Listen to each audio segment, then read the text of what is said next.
남부지방을 중심으로 한 달 넘게 폭우가 내리면서 불어난 물을 빼내려고 제방을 폭파했습니다.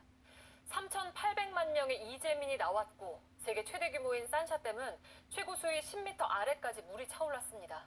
로 후베이성에 있는 산샤댐에서도 물이 차오르면서 지난달 20일 이미 통제 수위를 훌쩍 넘었습니다. 이는 통제 수위 145m를 20m나 넘은 165m로 측정됐습니다. 최고 수위 175m의 턱 밑까지 차오른 겁니다. 지금 가장 큰 문제는 후베이 성에 위치한 세계 최대 규모의 산샤댐이 최고 수위에 임박했다는 겁니다. 댐의 부실 공사 논란과 붕괴설까지 제기되면서 주민들의 불안감은 더욱 커지고 있습니다. 산샤댐이 무너지면 소양호 물의 14배가량인 393억 톤의 물이 한꺼번에 쏟아지게 됩니다. 4억 명 이상의 이재민이 발생할 것이라는 분석도 나왔습니다. 쯤 양쯔강 상류 지역에 올해 세 번째 홍수를 예보했습니다. 산샤댐 수위도 다시 높아질 수밖에 없어 불안감이 커지고 있습니다. 누런 황토물이 엄청난 굉음을 내며 흘러갑니다. 제방에 부딪히는 물살이 흡사 태풍 때 파도를 연상케 합니다. 산샤댐의 초당 방류량은 4만 세제곱미터, 올림픽 규격 수영장 4곳의 물을 모두 합친 양이 1초마다 쏟아져 나가는 겁니다. 수문 안의 희뿌연 물안개와 좋기 수십 미터는 돼 보이는 물기둥이 불의 위력을 짐작케 합니다. 지난 17일 산샤댐 상류에 2차 홍수가 발생한 뒤 계속 방류가 이어지고 있습니다.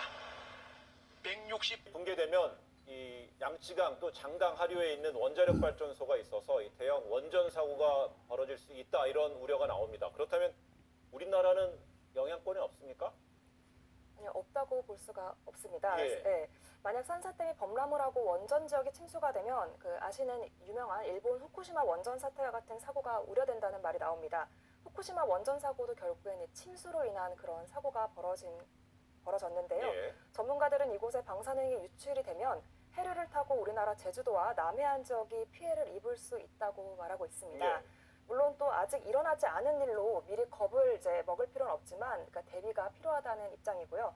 중국 기상대는 또 오늘부터 주말까지 양쯔강 중하류 일대에 많은 비가 내릴 것으로 예보를 한 상태입니다. 세계에서 가장 크다는 산샤댐을 두고 걱정이 나오고 있습니다.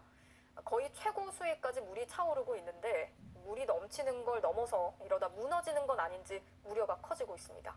불어나는 강물에 급기야 성 정부는 주민들을 긴급 대피시킨 뒤 폭약을 이용해 하천의 제방 일부를 폭파시켰습니다. 사람이 많은 곳으로 강물이 넘치는 것을 막기 위해서 일부러 물을 빼내는 겁니다. 谢洪河、楚河、楚江河闸上水位从19日的最高峰14.39米。 한강 주변 지역을 강타한 폭우는 산샤댐 수위를 계속 올리고 있습니다. 댐 수위는 164m로 경계 수위를 이미 20m 가까이 초과했고 최고 수위까지는 불과 11m만 남겨놨습니다. 홍수 통제 능력에 대한 의문과 함께 혹시 수압을 이기지 못하고 붕괴되지 않을까 하는 우려가 계속돼 왔습니다. 지난해에도 해외 SNS에 댐 일부가 변형된 위성사진이 올라와 인터넷 여론이 들끓기도 했습니다. 결국 당국은 왜곡된 사진이라며 전문가를 동원해 해명까지 했습니다. 그러나 이번 홍수에도 어김없이 붕괴설이 떠돌고 있고 당국은 유언비어라고 일축하는 일이 반복되고 있습니다.